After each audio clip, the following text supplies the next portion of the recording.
ओम नमः शिवाय। जय श्री कृष्णा। आप सभी का सनातन धर्मसार चैनल पर बहुत बहुत स्वागत है।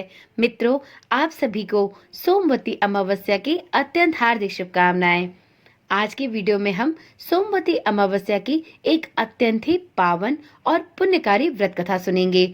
जो भी कोई साधक सोमवती अमावस्या का व्रत रखता है उसे सोमवती अमावस्या के व्रत के साथ साथ सोमवती अमावस्या की व्रत कथा भी अवश्य सुननी और अन्य लोगों को सुनानी चाहिए। तो चलिए भगवान भोलेनाथ का स्मरण करते हुए इस पावन एवं पुण्यकारी कथा का प्रारंभ करते हैं। मित्रों, एक बार की बात है, एक गरीब ब्राह्मण रहता था। उस परिवार में पति पत्नी के अलावा एक पुत्री भी थी। वह पुत्री धीरे धीरे बड़ी होने लगी। उस पुत्री में समय और बढ़ती उम्र के साथ साथ सभी स्त्रियोचित गुणों का विकास हो रहा था। वह लड़की अत्यंत सुंदर, संस्कारवान और गुणवान थी, किंतु गरीब होने के कारण उसका विवाह नहीं हो पा रहा था। एक दिन उस ब्राह्मण के घर एक साधु महाराज पधारे। वो उस कन्या के सेवा भाव से अत्यंत प्रसन्न हुए। कन्या को लंबी आयु का आशीर्वाद देते हुए साधु महाराज ने कहा कि इस कन्या के हथेली में विवाह योग्य रेखा नहीं है।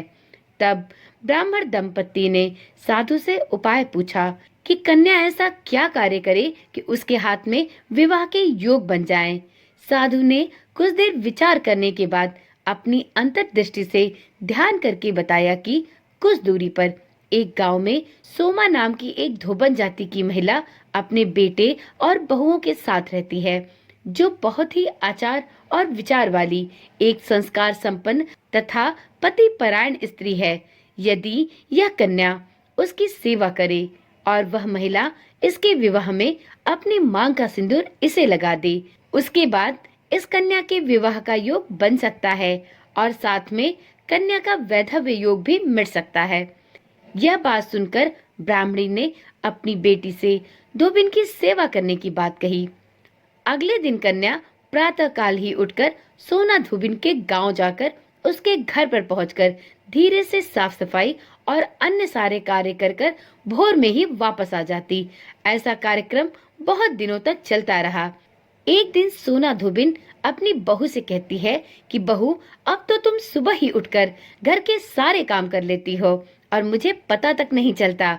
बहू ने कहा, माँ जी, मैंने तो सोचा कि आप ही सुबह उठकर घर के सारे काम खुद ही खत्म कर लेती हैं। मैं तो देर से उठती हूँ। इस पर दोनों सास बहू आश्चर्य में पड़ जाती हैं कि जब वह दोनों घर का काम नहीं करती तो आखिर कौन है जो उनके घर के सारे काम सुबह सवेरे ही कर देता है। इस पर दोनों सास बहू निगरानी करने लगती हैं कि कौन है जो सुबह ही घर का सारा काम करके चला जाता है। कई दिनों के बाद धोबिन ने देखा कि एक कन्या मुंह अंधेरे घर में आती है और घर के सारे काम करने के बाद वह चली जाती है। एक दिन वह कन्या जब सोना धोबिन के घर के सभी काम करके जाने लगी, तब सोना धोबिन उसे रोक लेती है और उससे विनती करके पूछती है कि कृपया करके मुझे बताएं कि आप कौन हैं और इस तरह छुपकर मेरे घर की चाकरी क्यों करती हैं। तब कन्या ने साधु द्वारा कही गई सभी बातें सोना धोबिन को बता दी। सोना धोबिन एक पति परायण स्त्री थी। उसमें अत्यंत तेज था। वह कन्या की मदद करने के लिए तैयार हो जाती है। सोना धोबिन के पति थोड़ा अस्वस्थ रहते हैं। वह अपनी बहू से कहती है कि मेरे आने तक अगर घर में कुछ भी अनिष्ट हो तो तुम मेरा इंतजार करना और कहीं भी मत जाना, सभी लोग घर पर ही रहना। ऐसा कहकर सोना धोबिन उस कन्या के साथ कन्या के घर चली जाती है। वहां पर पंडित जी के बताए अनुसार विवाह की तिथि तय रहती है और उसी तिथि पर कन्या का विवाह होने लगता है। सोना धोबिन जैसे ही अपनी मांग का सिंदूर उस कन्या की मांग में लगाती है, सोना धोबिन का पति मर जाता है और इधर कन्या का विवाह भली प्रकार से संपन्न हो जाता है। सोना धोबिन को अपने पति की मृत्यु का पता चल जाता है।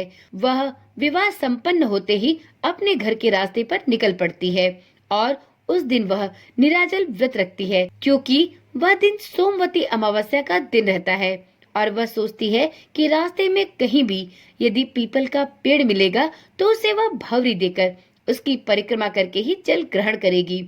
ब्राह्मण के घर से मिले हुए पूरे पकवान की जगह वह ईंट के टुकड़ों से 108 बार भवरी देकर 108 बार पीपल के पेड़ की परिक्रमा करती है और उसके बाद जल ग्रहण करती है। ऐसा करते ही उसके पति के मृत शरीर में वापस से जान आ जाती है। धोबिन का पति अब वापस जीवित हो उठता है। इस प्रकार से सोमवती अमावस्या का व्रत रखने से वह अपने मृत पति को भी जीवित वापस प्राप्त कर लेती है। इसीलिए सोमवती अमावस्या के दिन से शुरू करके जो भी कोई व्यक्ति हर अमावस्या के दिन भवरी देता है, उसकी सुख और सौभाग्य में वृद्धि होती है। पीपल के पेड़ में सभी देवताओं का वास होता है। अतः जो भी कोई सुहागिन महिला यदि प्रत्येक अमावस्या का व्रत ना कर सके तो उसे सोमवार को पड़ने वाली अमावस्या के दिन 108 वस्तुओं की भवरी देकर गौरी गणेश और सोना धोबिन की पूजा करनी चाहिए। ऐसा करने से उस सुहागिन महिला को उसके अखंड सौभाग्य की प्राप्ति होती है। ऐसी प्रचलित परंपरा है कि पहली सोमवती अमावस्या के दिन धान पान, हल्दी, सिंदूर और सुपारी की भवरी दी जाती है। उसके बाद की सोमवती अमावस्या को अपने सामर्थ्य के हिसाब से आप फल, मिठाई, सुहाग की सामग्री, अनाज इत्यादि की भवरी दे सकते हैं और फिर भवरी पर चढ़ाया गया सभी सामान किसी सुपात्र ब्राह्मण, ननद या भांजे को दिया जाता है। इस प्रकार से जो भी कोई महिला सोमवती अमावस्या का व्रत इस विधि विधान से करती है, उसके जीवन से सभी कष्ट दूर होते हैं और उसके सौभाग्य में वृद्धि होती है। तो एक बार प्रेम से बोलिए, भगवान भोलेनाथ की जय, माता पार्वती की जय।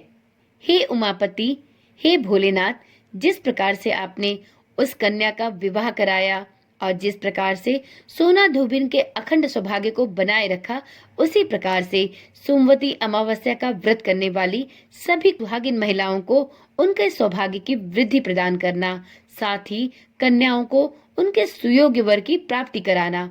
इसी मनोकामना के साथ इस वीडियो को, इस पावन कथा को यहीं पर समाप्त करती हूँ। फिर मिलते हैं एक नई वीडियो और एक नई जानकारी के साथ। तब तक के लिए ओम नमः शिवाय, जय श्री कृष्णा, राधे राधे।